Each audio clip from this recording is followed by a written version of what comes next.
I'm here with Paul from SME Advisor. Firstly, congratulations on your award. Thank you very much. Can you begin by telling us a bit about your business? Well, as the name might suggest, we advise SME businesses on things perhaps that they may not be aware of. Primarily, that tends to be HR, health and safety, and leadership development. Okay, and you follow a 5-step program, really. So can you tell us a bit about that? Yeah, that's the 5 stages that we follow are a deep dive. Like a general conversation, but in greater depth. We then analyse that and come back to the client with a proposal and that plan presentation, which might take into account everything from urgency to budget to whatever the nature of the issues are, and then that goes through to the implementation and then monitoring the progress thereafter. Okay, excellent. And why is it particularly SMEs that can benefit most from this kind of a service?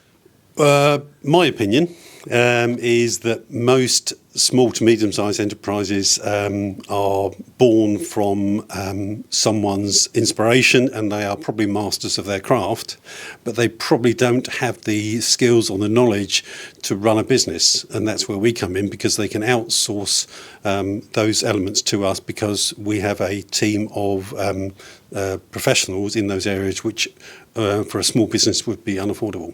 Okay, and in addition to the consultancy, you've also published a book that can help SME. Yeah, thank you. Yeah, can you tell us a bit about that? Yeah, well, this is the book here. It's called Growing Your Business Through Your People and Systems.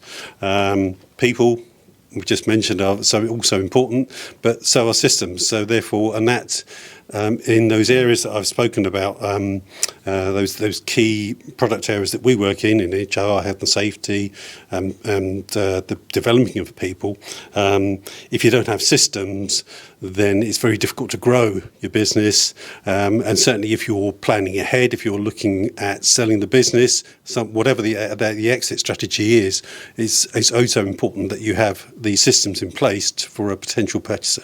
And the support that you can offer to SME businesses, it's not just in the UK. You can actually support them on a more global scale. Is that right? That's correct. We also work with companies, not necessarily large companies, but they may have a number of people, say, in the UK or perhaps North America, but they'll also have a representation in somewhere else in Europe, perhaps in Asia, Australasia, the likes, and that brings with it complications, because in each of these countries there are going to be different laws and regulations that you need to follow. So therefore we provide an HR service through our partners throughout the world, so that they can comply with those and run their business in a compliant manner. Okay, fantastic. Well, keep up the excellent work, and congratulations again on the award. Thank you very much.